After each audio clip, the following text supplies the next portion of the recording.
कहानी की शुरुआत होते ही हम एक आदमी को देखते हैं जिसका नाम ओवरग्राड होता है। वो एक पायलट था और उसका प्लेन आर्कटिक के बर्फीले इलाके में क्रैश हो चुका था, जहां से बाहर निकलना बहुत ही मुश्किल काम था। दरअसल इस इलाके में 6 महीना रात तो 6 महीना दिन होता है। यहाँ ओवरग्राड बिल्कुल भी नहीं जानता था कि वो किस जगह पर फंसा है और उसे बाहर निकलने के लिए किस जगह पर जाना होगा। उसने खुद को इस जगह से निकालने के लिए कई बार कोशिश भी की थी, लेकिन हर बार वो नाकाम हो जाता है। वो वापस से लौटकर अपने क्रैश हुए प्लेन पर आ जाता है क्योंकि बाहर बहुत ठंड होती है। आर्कटिक के इस बर्फीले इलाके में कोई भी अपना रास्ता भटक सकता है, इसलिए वो इस ठंड से बचने के लिए अपने प्लेन में ही रहना शुरू कर देता है। और उसके पास जो भी खाना पानी था वो सब कुछ खत्म हो चुका था, इसलिए अब वो मछलियाँ पकड़ना शुरू करता है। उसके बाद ओवरग्राड अपने आसपास के इलाके का एक मैप बनाता है और अपने पास के पहाड़ की चोटी पर जाकर वो वहां से रेडियो सिग्नल भेजने की कोशिश करता है। और ये काम वो रोज करता था। वो सबसे पहले अपने लिए मछलियां पकड़ता था और बाद में सिग्नल भेजता था। कई बार ओवरग्राड कुछ ज्यादा ही मछलियां पकड़ लेता था, जिसे वो एक बॉक्स में भरकर बर्फ के अंदर ढककर रख देता था।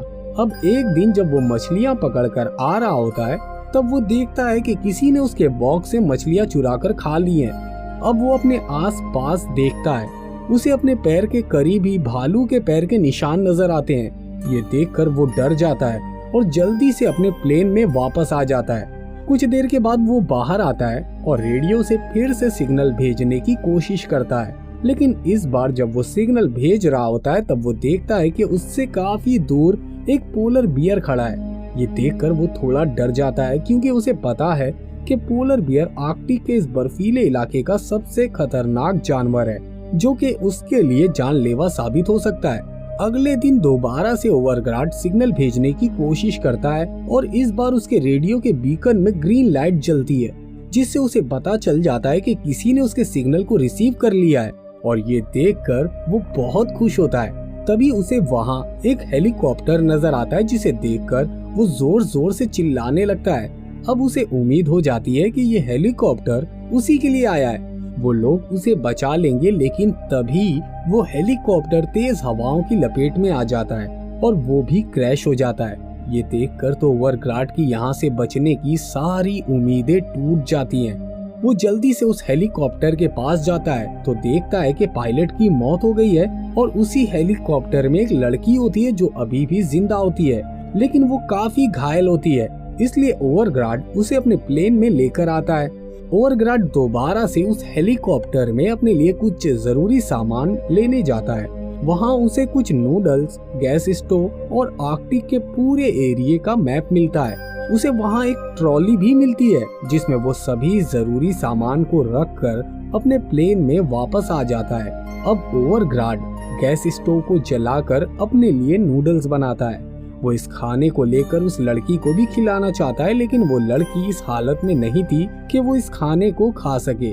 अगले दिन ओवरग्राड दोबारा से अपने रूटीन को शुरू करता है। अब इस तरह कई दिन गुजर जाते हैं। वो देखता है कि उस लड़की की हालत बहुत खराब है, उसके पेट में गहरा घाव है। यहाँ उसके पास बस कुछ लिमिटेड मेडिसिन ही थी जिन्हें वो हेलीकॉप्टर से लेकर आया था।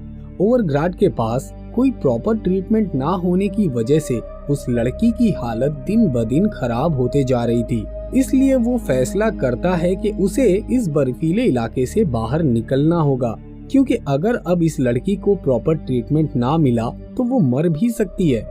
और अब वो इस जगह से निकलने के लिए उस मैप का सहारा लेता है जो उसे हेलीकॉप्टर में मिला था और उसे अपने बनाए हुए मैप से अटैच कर देता है। तब उसे पता चलता है कि उससे नजदीक का रेफ्यूजी कैंप उससे सिर्फ 3-4 दिन की दूरी पर है। इसलिए अब वो वहाँ जाने की तैयारी करने लगता है। वो अपने लिए बहुत सारी मछलियाँ पकड़ लेता है ताकि उसे रास्ते में खा सके, और अपने लिए काफी सारा पानी भी स्टोर कर लेता है। यहाँ पर उसे जो भी काम की चीजें दिखती हैं, वो उसे अपनी ट्रॉली में रख लेता है और उस लड़की को भी उस ट्रॉली में लिटाकर आगे की तरफ बढ़ने लगता है।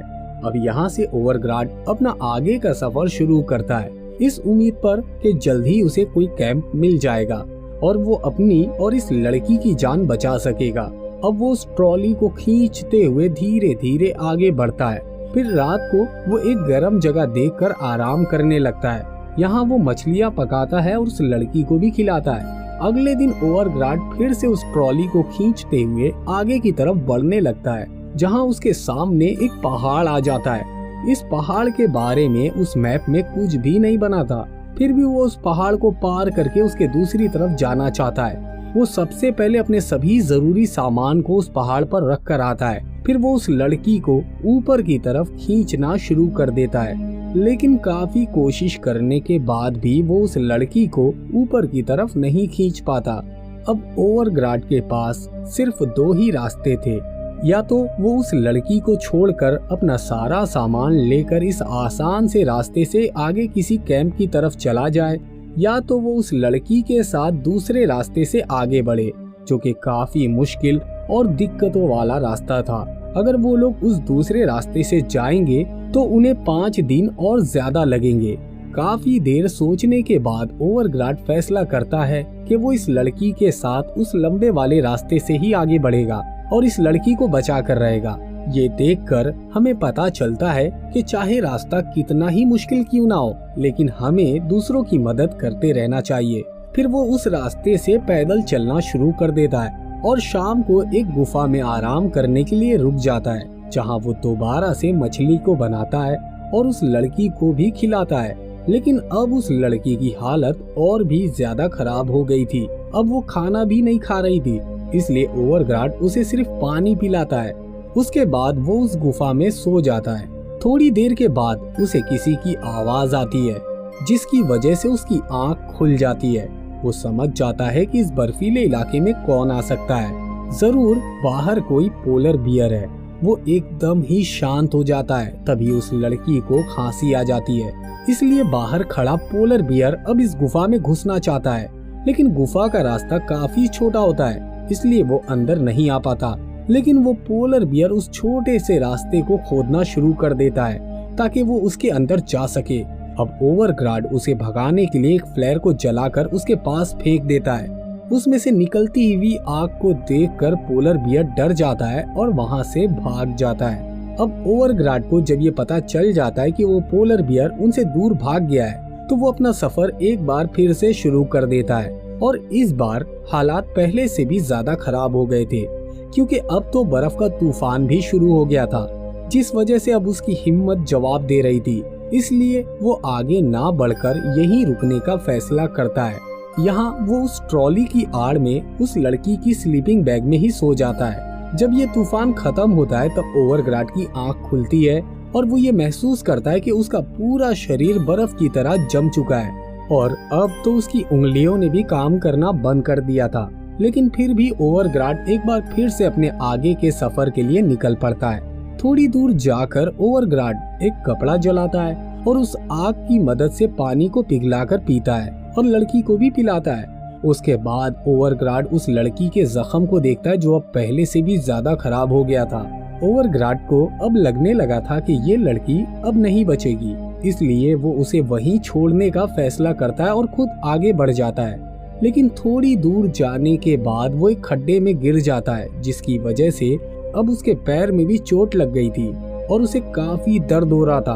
अब उसे एहसास होता है कि उसने शायद उस लड़की के साथ गलत किया, उसे अकेला छोड़ दिया, इसीलिए उसके साथ ये सब कुछ हुआ है। अब जैसे तैसे करके वो उस खड्डे से खुद को बाहर निकालता है और उस लड़की के पास पहुंच जाता है। वो जैसे ही उस लड़की के पास पहुंचता है, वो लड़की उसे हेलो कहती है, जिसके बाद ओवरग्राड रोने लगता है और उसे सॉरी कहता है। एक बार फिर से ये दोनों अपने आगे के सफर के लिए निकल पड़ते हैं, लेकिन इस बार हालात बद से बदतर थे, क्योंकि इस बार ओवरग्राड जख्मी था, जिसकी वजह से उसे चलने में तकलीफ हो रही थी। लेकिन फिर भी वो धीरे धीरे आगे की तरफ बढ़ता रहता है। कुछ देर के बाद वो उस लड़की को पानी भी पिलाता है और अब इनका पानी भी खत्म हो चुका था। अब ओवरग्राड की हालत भी खराब होने लगी थी। अब उसे भी लगने लगा था कि शायद वो भी यहाँ से जिंदा बचकर नहीं जा पाएगा। लेकिन थोड़ी ही देर के बाद ओवरग्राड को हेलीकॉप्टर की आवाज आती है और जब वो थोड़ी दूर देखता है तो उसे एक हेलीकॉप्टर नजर आता है, जिसे देखकर ओवरग्राड जोर जोर से चिल्लाने लगता है, मगर वो लोग उससे काफी दूर होते हैं, इसलिए वो लोग उसकी आवाज को सुन नहीं पाते। अब वो एक बार फिर से फ्लेयर को जलाता है, लेकिन वो लोग उसे भी नहीं देख पाते। अब उसे समझ में नहीं आ रहा था कि वो उन लोगों का ध्यान अपनी तरफ कैसे खींचे। इस बार वो अपनी जैकेट उतार कर उसे भी जला देता है, जिसके बाद वो उसे एक डंडे की मदद से ऊपर टांग देता है और हिलाने लगता है और जोर जोर से चिल्लाता है इस उम्मीद पर कि अब तो उन लोगों की नजर इन पर पड़ जाएगी।